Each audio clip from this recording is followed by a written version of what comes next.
이제부터 자영업 점포를 구하는 데 필요한 5가지 상식을 한번 알아보겠습니다.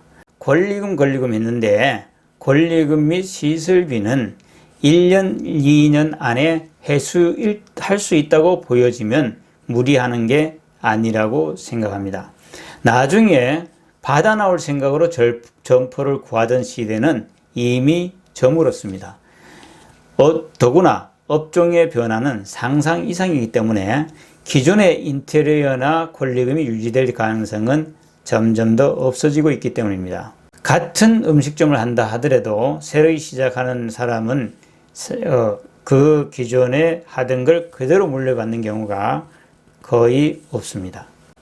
두 번째는 위치 선정입니다.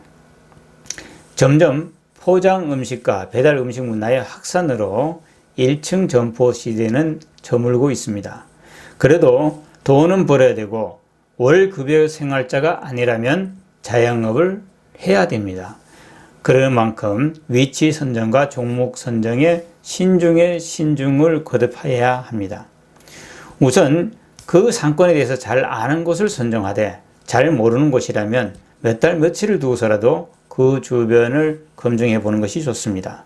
수시로 가보고 식사도 일부러 거기에서 가서 하고 물건도 그쪽에 가서 사는 그런 식으로 말입니다. 그리고 자신이 선정한 상품의 질이 다른 상품과 차별성이 높다면 위치를 좀 덜 중시해도 됩니다.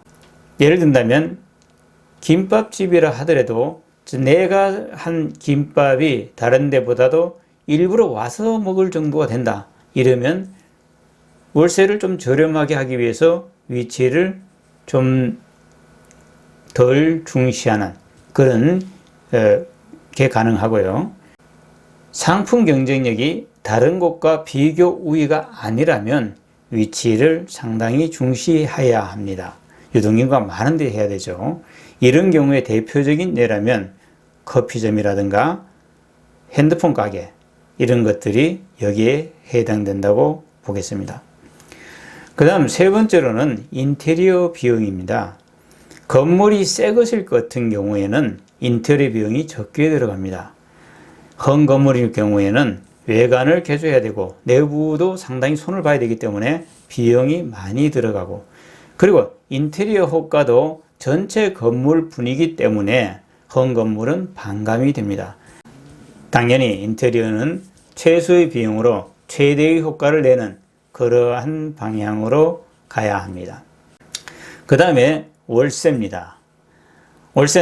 월세에 대해서 말씀드리면 새 건물은 월세가 비싼 대신에 시설비가 절감됩니다. 헌 건물은 월세가 비교적 저렴하지만 시설비가 많이 들어가고 시설비가 많이 들어간다 하더라도 외관 때문에 그 효과가 줄어듭니다. 두 가지를 비교해서 더 경제적인 곳을 정하는 것이 좋고 무엇보다도 내가 영업이 잘 되는 것, 그 다음에 비용을 많이 지불하고도 그 이상의 이익을 낼 수 있다면 괜찮겠죠. 월세에서 제일 중요하게 생각해 보아야 될 점은 자영업은 수입이 예상 이상으로 들쭉날쭉하고 경기를 많이 타기 때문에 어지간히 자신 있고 경험이 없는 그러한 분이라면 월세가 100만 원 이상의 경우에는 신중히 선택이 해야 됩니다. 왜냐하면 창업하고 혹은 영업하던 중에 어떤 사건이 터져서 장사가 몇 달만 안 돼도 월세와 운영비, 생활비 이 삼중고로 치명타를 입을 수가 있습니다. 예를 들면 가금류를 취급하는 점포에 조류 독감이라든가 이러한 사회 이슈가 터지게 되면 상당한 어려움이 처해질 수도 있습니다. 그 다음에 마지막으로 체인점에 대해서 간단하게만 언급을 해보겠습니다. 비교적 검증이 쉽고 또한 모든 것이 먼저 준비되어져 있다는 여러 가지 장점이 있습니다. 그런데 여기에서 몇 가지 고려할 점만 짚고 넘어가겠습니다. 첫 번째는 본사와 운명을 같이 합니다.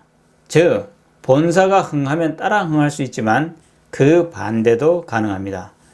카페베네나 피자헛 같은 경우가 대표적인 사례라고 하겠습니다. 그 다음에 인터넷비 등 가맹비를 터무니없이 요구하는 데가 많습니다. 주의해야 합니다. 일부 잘 되는 체인점 위주로 견학을 시키고 그래서 나중에 보면 쏟고 창업하는 경우가 많이 있습니다. 그래서 무조건 믿고 맡기는 것보다는 본인이 이 경우에도 공부를 하고 또한 발로 뛰면서 알아보는 게 좋습니다. 이런 이유 때문에 체인점을 선택하는 것이 모험일 수 있습니다.